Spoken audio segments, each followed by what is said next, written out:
Penyanyi Emilia Contessa tutup usia pada Senin, tanggal 27 Januari tahun 2025 pukul 18 waktu Indonesia Barat di RSUD Blambangan, Banyuwangi.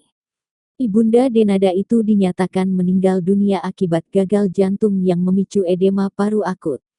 Sebelumnya, ia juga menjalani perawatan untuk diabetes yang telah lama diidapnya. Jenazah Emilia Contessa disalatkan di Masjid Al-Hadi, Lateng, Banyuwangi. Kemudian dimakamkan di TPU Citra Kemanten, Kecamatan Banyuwangi. Seluruh keluarga turut mengantarkan almarhumah ke tempat peristirahatan terakhirnya, termasuk kedua putranya, Muhammad dan Kaesar. Denada juga hadir dalam prosesi pemakaman.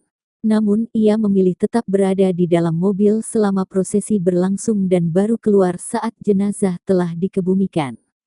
Nur Indah Cintra Sukma Munshi atau Emilia Contessa lahir di Banyuwangi, Jawa Timur pada tanggal 23 September tahun 1957.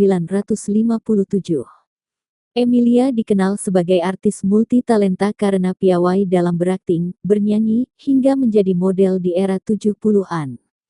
Seperti sang putri, Denada, Emilia dikenal sebagai penyanyi dan aktris berbakat pada eranya tersebut. Setelah berkecimpung dalam dunia hiburan bertahun-tahun, Emilia memutuskan terjun ke dunia politik hingga saat ini.